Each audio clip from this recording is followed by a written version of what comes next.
दोस्तों, आज की मूवी का कोई भी इंट्रो नहीं है। अगर आपने भी बचपन में पोकेमॉन देखा है तो आप इस मूवी को मिस करने की गलती कभी नहीं करेंगे। तो चलिए दोस्तों, बिना देरी किए चलते हैं पोकेमॉन्स की दुनिया में। मूवी की शुरुआत होती है एक तेज रफ्तार कार को दिखाने से जो सुनसान सड़क पर बड़ी तेजी से कहीं जा रही थी। तभी हम देखते हैं एक सीक्रेट लैब को जहां म्यूटू नाम के पोकेमॉन पर एक्सपेरिमेंट हो रहे थे। दोस्तों, अगर आप भी एक पोकेमॉन लवर है तो आप इसे देखते ही पहचान गए होंगे। फिर भी दोस्तों, आपको बता दूं, म्यूटू सारे पोकेमॉन्स में सबसे पावरफुल और इंटेलिजेंट पोकेमॉन है। तभी उस लैब में एक शॉर्ट सर्किट होता है और म्यूटू उस लैब से आजाद हो जाता है। तभी हम उसी तेज रफ्तार कार को देखते हैं। तभी उस कार पर कोई हमला करता है और कार का बुरी तरह से एक्सीडेंट हो जाता है। और दोस्तों, ये काम था म्यूटू का। अगले सीन में हम मूवी के मेन कैरेक्टर टिम को देखते हैं जो अपने दोस्त जैक के साथ होता है। जैक उसे लेके कहीं जाता है और दोस्तों, हम जान पाते हैं कि वो यहाँ आए हैं एक पोकेमॉन को पकड़ने, क्योंकि दोस्तों टिम के पास अपना कोई पोकेमॉन पार्टनर नहीं था। हालांकि टिम अभी किसी पोकेमॉन पार्टनर को साथ रखने के लिए रेडी नहीं था। फिर भी जैक के फोर्स करने पर वो एक पोकेमॉन क्यूबॉन को पकड़ने की कोशिश करता है और उस पर पोकेबॉल फेंकता है। क्यूबॉन पोकेबॉल में कैद हो जाता है। दोस्तों, टिम काफी खुश होता है क्योंकि उसने फाइनली क्यूबॉन को पकड़ लिया था। लेकिन तभी क्यूबॉन पोकेबॉल से बाहर आ जाता है और टिम पर अटैक कर देता है। टिम और जैक वहां से भाग निकलते हैं। तभी टिम को राइम पुलिस डिपार्टमेंट से कॉल आता है जहां उसे पता चलता है कि एक कार एक्सीडेंट में उसके पिता नहीं रहे। हम जान पाते हैं कि टिम के पिता हैरी एक डिटेक्टिव थे। टिम राइम सिटी के लिए निकल जाता है। यहाँ दोस्तों, हम जान पाते हैं कि टिम और उसके पिता का रिश्ता बचपन से ही कमजोर था।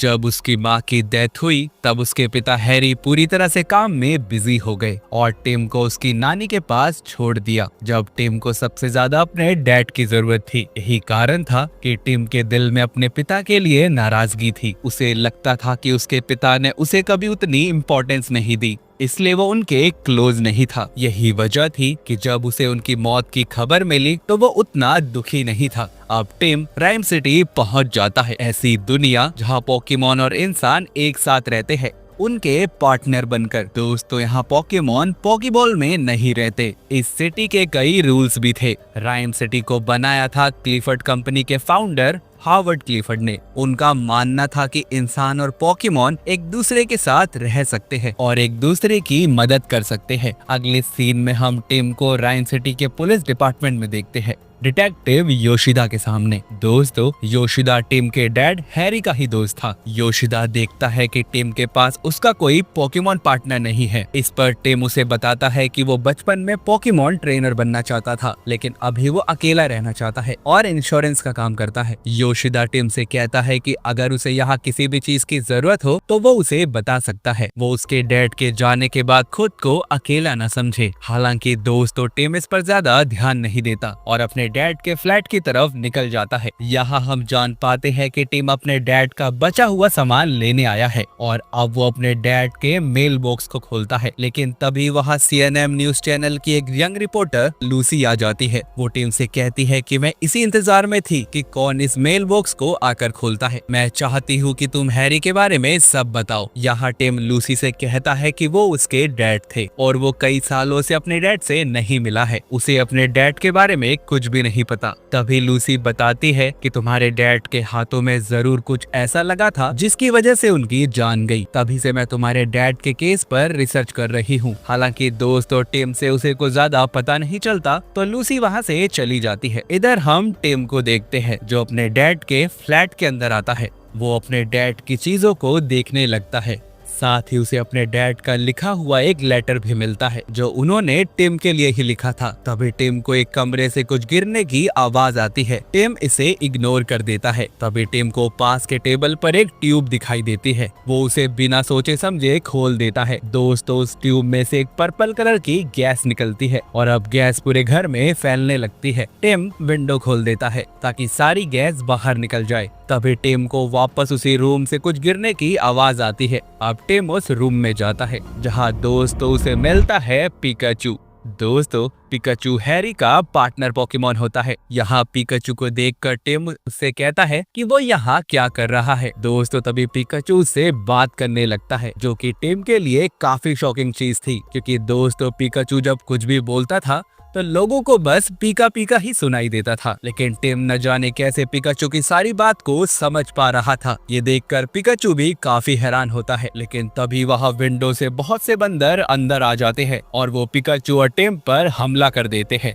दोस्तों वो बंदर नॉर्मली तो बिल्कुल भी नहीं लग रहे थे। दरअसल दोस्तों ये काम था उसी पर्पल कलर की गैस का, जिसकी वजह से ये बंदर काफी ज्यादा अग्रेसिव नेचर के हो गए थे। टिम और पिकाचू अपनी जान बचाते हुए ऊपर की तरफ भागने लगते हैं, लेकिन जल्द ही वो खुद को बंदरों से घिरा हुआ पाते हैं। लेकिन तभी उस गैस का असर खत्म हो जाता है और सारे बंदर नॉर्मल हो जाते हैं। अब टिम भागते हुए स्ट्रीट में आता है, जिसके साथ पिकाचू भी होता है। वो लोगों से कहता है कि वो पिकाचू की बात को समझ सकता है और पिकाचू उसकी, लेकिन कोई भी उसकी बात को सीरियसली नहीं लेता। सब उसे कोई पागल समझते हैं। दोस्तों टिम पिकाचू से अपने डैड के बारे में जानना चाहता था, इसलिए वो उसे पास के कॉफी शॉप में लाता है। पिकाचू टिम से कहता है कि वो हैरी को ढूंढना चाहता है। तभी टिम उसे बताता है कि उसके डैड कार एक्सीडेंट में मारे जा चुके हैं, वो अब इस दुनिया में नहीं हैं। ये बात सुनकर पिकाचू शॉक्ड हो जाता है। वो टिम से कहता है कि ऐसा नहीं हो सकता, अगर वो मर गए होते तो मैं भी अभी तक जिंदा नहीं होता। शायद तुम्हें पता नहीं है कि पोकेमॉन और उसके पार्टनर एक दूसरे से कनेक्टेड होते हैं। मैं अभी जिंदा हूँ, यानी वो भी अभी जिंदा हैं। क्या पुलिस को हैरी की डेड बॉडी मिली? टिम के पास इस बात का कोई जवाब नहीं होता, लेकिन दोस्तों टिम को उसकी बात का भरोसा नहीं था। वो वहाँ से जाने लगता है। तभी पिकाचू से कहता है कि तुम कैसे बेटे हो, अपने डैड को ढूंढना भी नहीं चाहते? टिम मुझसे कहता है कि वो मर चुके हैं, तुम्हें ये समझना होगा पिकाचू। लेकिन पिकाचू कहता है मेरी बात का यकीन करो, तुम मुझसे बात कर सकते हो और मैं तुमसे। मैं सारे पोकेमॉन से बात कर सकता हूँ और तुम इंसानों से। हम दोनों मिलकर तुम्हारे डैड को ढूंढ सकते हैं। ये कोई इत्तेफाक नहीं है, हम दोनों एक दूसरे से मिले और तुम मेरी बातों को समझ सकते हो और मैं तुम्हारी। अब ये बात सुनकर टिम भी रुक जाता है,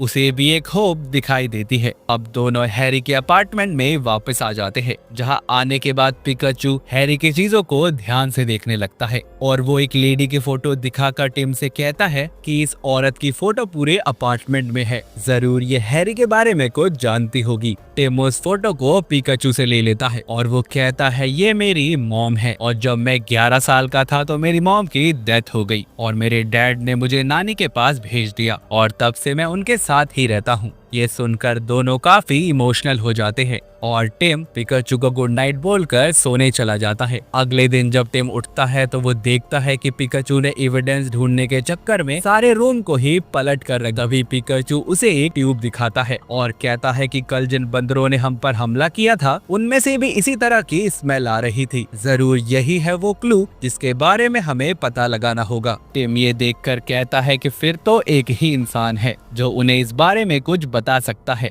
और दोस्तों वो थी लूसी। फिर दोनों ही लूसी से मिलने निकल जाते हैं। अगले सीन में हम राइम सिटी को बनाने वाले हॉवर्ड क्लिफर्ड और उसके बेटे रोजर क्लिफर्ड को देखते हैं, जो कि एक लाइव प्रेस कॉन्फ्रेंस में थे। यहाँ हॉवर्ड बताता है कि कल सिटी में एक बड़ी परेड होने वाली है। इंटरव्यू खत्म होने के बाद रोजर अपने पिता पर गुस्सा करता है कि उन्हें नहीं पता कि कब क्या कहना चाहिए। दोस्तों रोजर पोकेमॉन्स को पसंद नहीं करता था और वो नहीं चाहता था कि पोकेमॉन इंसान साथ रहे। तभी वहाँ लूसी आ जाती है। टिम उससे बात करता है और उसे वो गैस ट्यूब दिखाता है। लूसी उसे लेकर एक रूम में आती है। हम जान पाते हैं कि लूसी को इस गैस के बारे में पता है और ये भी कि ये गैस आखिर करती क्या है।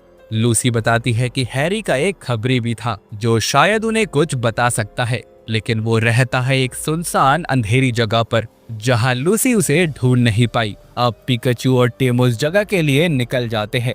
अगले सीन में हम दोनों को किसी अंधेरी गलियों में देखते हैं जहां लूसी ने उन्हें जाने को कहा था। तभी दूर उन्हें मिस्टर माइम नाम का एक पोकेमॉन दिखाई देता है। दरअसल दोस्तों आपको बता दूं कि हैरी का खबरी कोई इंसान नहीं बल्कि एक पोकेमॉन ही था। मिस्टर माइम उन्हें देखकर भागने लगता है। दोस्तों मिस्टर माइम के बारे में आपको बता दूं, ये पोकेमॉन हवा में ही इनविजिबल वॉल्स बना सकता है और अभी मिस्टर माइम एक इनविजिबल वॉल के ही सहारे खड़ा था। उसका चेहरा मासूम लेकिन शरारती दिखता है। जैसे उसे पता हो कि टिम और पिकाचू उसे ढूंढ रहे हैं। पिकाचू और टिम उसकी तरफ तेजी से बढ़ते हैं, लेकिन तभी मिस्टर माइम इनविजिबल वॉल के पीछे भागने की एक्टिंग करता है। पिकाचू बिना सोचे दौड़ता है और जोर से एक दीवार से टकरा जाता है। पिकाचू मिस्टर माइम को दूसरी तरफ से पकड़ने की कोशिश करता है, लेकिन फिर एक और दीवार से टकरा जाता है। टिम उसे रोकता है और कहता है ये बातों से नहीं मानेगा, हमें इसे इसके ही अंदाज में हराना होगा। दोस्तों, जैसा हम जानते हैं कि पोकेमोन बात नहीं करते, वैसे ही मिस्टर माइम एक्टिंग के जरिए उन्हें सब बताने लगता है। इस पर टिम और पिकाचू माइम एक्टिंग के जरिए मिस्टर माइम से पूछताछ करने लगते हैं, जहां मिस्टर माइम उन्हें एक जगह के बारे में बताता है और टिम और पिकाचू अब उस जगह के लिए रवाना होते हैं। और दोस्तों, ये जगह थी राइम सिटी में ही मौजूद अंडरग्राउंड पोकेमोन बैटल एरेना, जहां पोकेमोन्स की इलीगल फाइट्स करवाई जाती थी। हालांकि राइम सिटी में पोकेमोन बैटल्स की सख्त मनाही थी। टिम और पिकाचू को सेबेस्टियन नाम के एक आदमी के बारे में पता चलता है, जो इस बैटल एरिया को चलाता है। तभी सेबेस्टियन वहां आ जाता है। दोस्तों, सेबेस्टियन वही आदमी है जिसका चार्लिजार्ड और पिकाचू के बीच फाइट हुई थी। पिकाचू को देखकर वो गुस्से में आ जाता है, क्योंकि पिछली फाइट में पिकाचू ने उसके चार्लिजार्ड को हरा दिया था। इस पर टिम उससे कहता है कि वो पिकाचू के पहले पार्टनर के बारे में जानना चाहता है, जो पहले यहाँ आया था। सेबेस्टियन उससे कहता है कि क्यों ना पिकाचू और चार्लिजार्ड में एक फाइट हो जाए। अगर पिकाचू फाइट जीता तो मैं तुम्हें सब बता दूंगा। सेबेस्टियन पिकाचू और चार्लिजार्ड के बीच फाइट सेट कर देता है, लेकिन एरेना में आने से पहले ही सेबेस्टियन चार्लिजार्ड को वही आर गैस सुंघा देता है, जिससे चार्लिजार्ड काफी अग्रेसिव हो जाता है और वो पिकाचू पर हमला करने लगता है। टिम पिकाचू से कहता है कि तुम अपनी पावर्स का यूज क्यों नहीं करते, लेकिन दोस्तों दिक्कत ये होती है कि पिकाचू को अपनी थंडर पावर्स ही याद नहीं होती। अब चार्लिजार्ड पूरी ताकत से हमला करता है और पिकाचू खुद को बचाने के लिए इधर उधर भागने लगता है।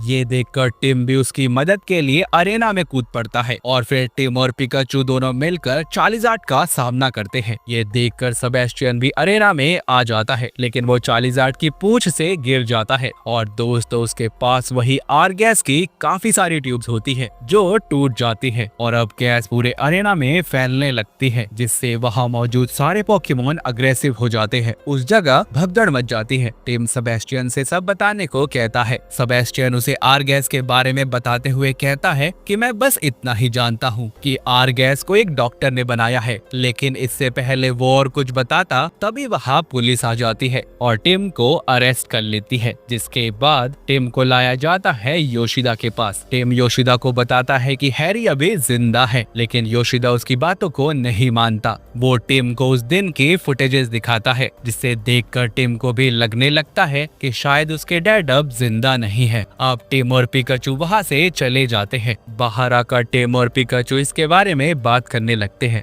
दोस्तों, ये एक इमोशनल मोमेंट होता है, जहाँ टिम को रिग्रेट होता है कि उसे अपने डैड के साथ वक्त बिताना चाहिए था। पिकाचू उसे हिम्मत बंधाता है। तभी वहाँ एक ब्लैक कलर की गाड़ी आके रुकती है, जिससे हॉवर्ड की सेक्रेटरी बाहर आती है और वो उसके बाद हॉवर्ड के पास पहुँचते हैं, जहाँ हॉवर्ड टीम को बताता है कि आर गैस को इन्वेंट करने वाला उसका बेटा रोजर ही था, क्योंकि रोजर पोकेमॉन्स और इंसानों के एक साथ रहने के अगेंस्ट है। वो नहीं चाहता था कि पोकेमॉन और इंसान एक साथ रहे। हॉवर्ड उसे बताना शुरू करता है कि जब वो पैरालाइज हो गया तो उसके बेटे ने इसका फायदा उठाया और कंपनी की बागडोर खुद के हाथों में ले ली, और तुम्हारे डैड हैरी मेरे लिए ही इस केस की छानबीन कर रहे थे। वो टीम को उस दिन की एडवांस होलोग्राफिक इमेज दिखाता है कि वहाँ आखिर हुआ क्या था, जहाँ हम देख पाते हैं कि उस दिन एक्सीडेंट के टाइम वहाँ पिकाचू भी था। म्यूटू ने पिकाचू की सारी याददाश्त को मिटा दिया और वो हैरी को अपने साथ ले गया। टिम हॉवर्ड से पूछता है कि म्यूटू उसे कहाँ मिलेगा, जिस पर हॉवर्ड उससे कहता है कि मुझे नहीं पता, तुम्हें बस म्यूटू को ढूंढना होगा और तुम्हें तुम्हारे डैड मिल जाएंगे। अब टिम और पिकाचू वहाँ से निकल जाते हैं, जिसके बाद वो मिलते हैं लूसी से, जो उन्हें उस सीक्रेट लैब के बारे में बताती है, जहाँ आखिरी बार उसके डैड को देखा गया था। वो सब बिना देरी किए उस लैब की तरफ निकल जाते हैं। वहाँ पहुँचने के बाद वो लोग देखते हैं कि यहाँ बहुत से पोकेमॉन को पकड़कर उन पर एक्सपेरिमेंट्स किए जा रहे हैं।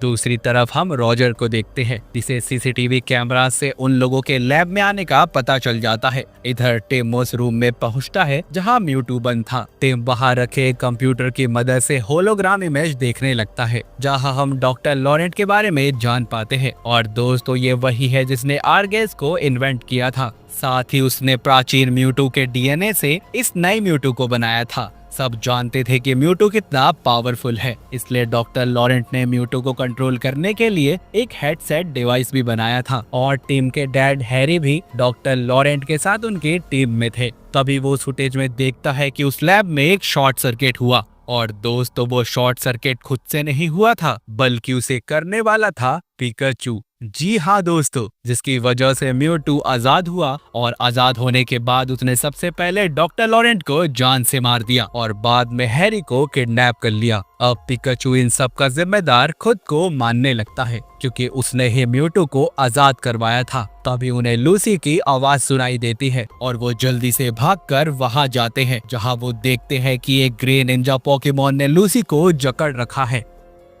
और दोस्तों, ये काम था रॉजर का, क्योंकि उसने वहां मौजूद सारे एक्सपेरिमेंट किए ग्रे निंजा पोकेमॉन्स को रिलीज कर दिया था। और ये वही ग्रे निंजास थे। गैस की वजह से ये ग्रे निंजा पहले से ज्यादा खतरनाक और आक्रामक हो गए थे। अब वो ग्रे निंजास उनका पीछा करते हैं और ये सब बड़ी मुश्किल से अपनी जान बचाते हुए वहां से भागने लगते हैं। टिम और लूसी जंगल की तरफ भागते हैं, लेकिन अभी भी ग्रे निंजास लगातार उनका पीछा कर रहे थे। पिकाचू बार बार थंडर शॉक देने की कोशिश करता है, लेकिन दोस्तों उसकी याददाश्त कमजोर हो चुकी है और वो ठीक से हमला नहीं कर पाता। साइडक, लूसी का पार्टनर पोकेमॉन, बहुत घबराया हुआ महसूस करता है। इतने में ग्रे निंजास उन्हें चारों तरफ से घेर लेते हैं। तब पिकाचू चिल्लाकर कहता है, साइडक, अब घबराने का सही समय है। और दोस्तों, जैसे ही साइडक ज्यादा तनाव में आता है, उसकी साइकिक एनर्जी अचानक से फट पड़ती है, जिससे एक जबरदस्त साइकिक शॉकवेव पूरे जंगल में फैल जाती है। तीनों ग्रे निंजास पोकेमॉन हवा में उछलकर दूर जा गिरते हैं और बेहोश हो जाते हैं।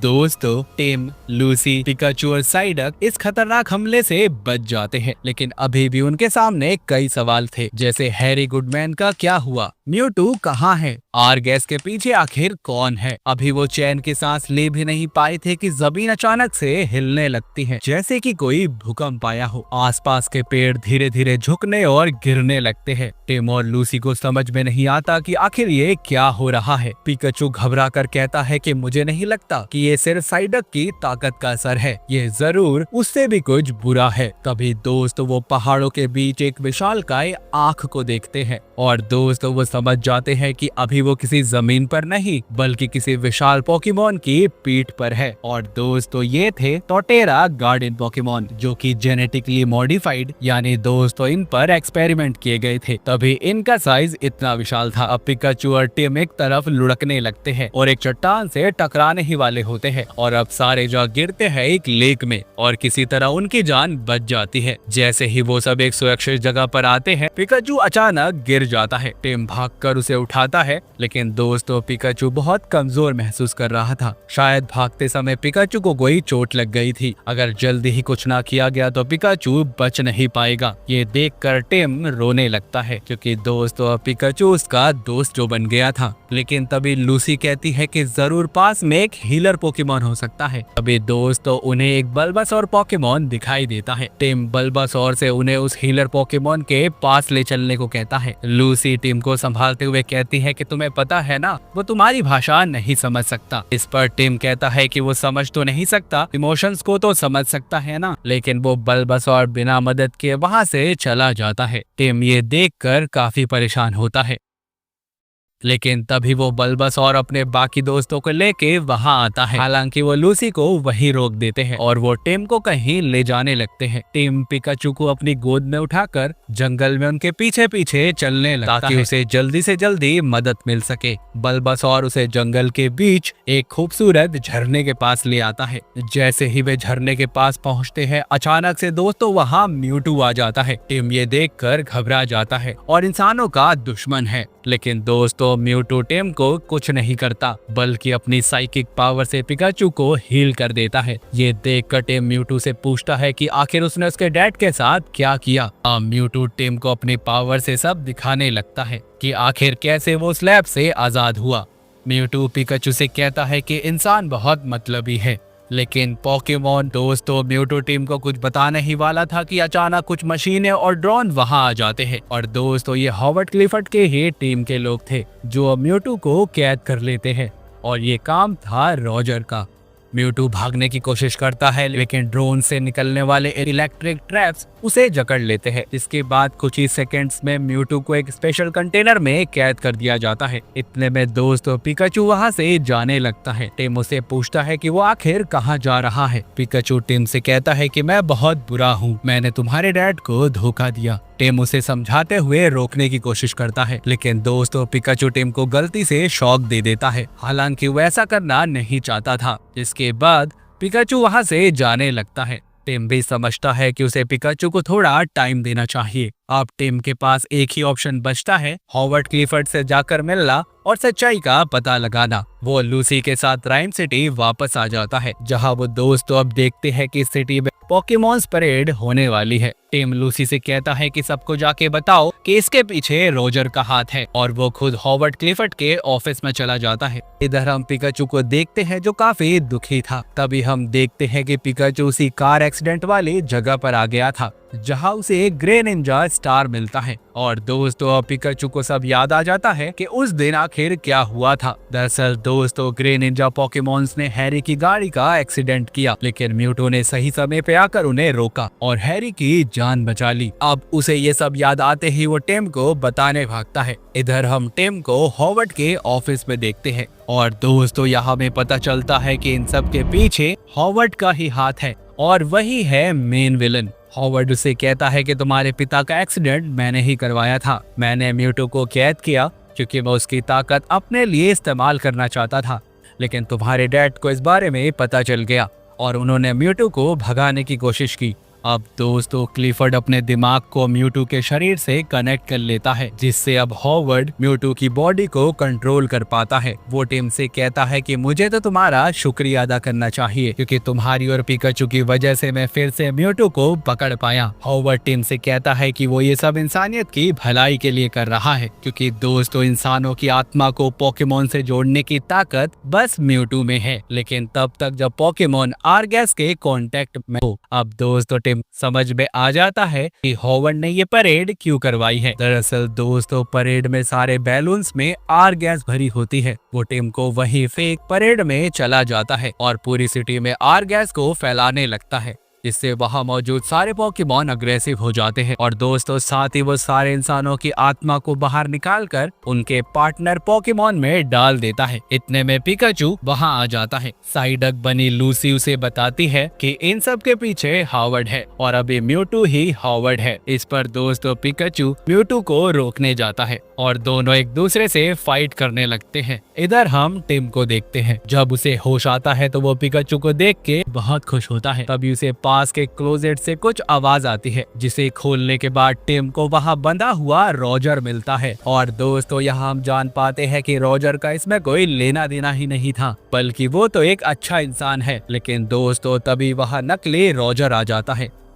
हम जान पाते हैं कि ये हॉवर्ड का पार्टनर पोकेमॉन डिट्टो है जो किसी का भी रूप बदल सकता है। डिट्टो अब टिम पर हमला कर देता है और उसे बिल्डिंग से नीचे गिराने की कोशिश करता है, लेकिन इतने में वहां रॉजर आ जाता है और टिम की जान को बचा लेता है। अब टिम जल्दी से हॉवर्ड के सिर से वो डिवाइस निकालता है जिससे हॉवर्ड वापस से अपनी बॉडी में आ जाता है। लेकिन इतने में दोस्तों पिकाचू तेजी से नीचे गिरने लगता है, लेकिन वक्त रहते म्यूटू उसे बचा लेता है और साथ ही पूरी सिटी को भी फिर से पहले जैसा कर देता है। अब पुलिस हॉवर्ड को पकड़ लेती है। इधर रॉजर लूसी के काम से काफी खुश था, इसलिए वो उसका प्रमोशन कर देता है। लूसी भी जिससे बहुत खुश होती है और वो टिम को आज रात डिनर के लिए इनवाइट करती है, जिससे टिम की भी खुशी का कोई ठिकाना नहीं रहता क्योंकि दोस्तों अब दोनों ही एक दूसरे को पसंद करने लगे थे। तभी वहाँ म्यूटू आ जाता है। दोस्तों अभी भी हैरी के बारे में कुछ पता नहीं चला था। म्यूटू से बताता है कि उसके डैड तो हमेशा से ही उसके साथ थे, पिकाचू के रूप में। हाँ दोस्तों, और अब हम फ्लैशबैक देखते हैं। जब उनकी कार का एक्सीडेंट हुआ था, म्यूटू ने हैरी की अच्छाई देखी और वो हैरी को बचाना चाहता था, इसलिए उसने हैरी की आत्मा को पिकाचू में डाल दिया और सिर्फ उनकी बॉडी को ले गया। अब म्यूटू फिर से पिकाचू को हैरी बना देता है।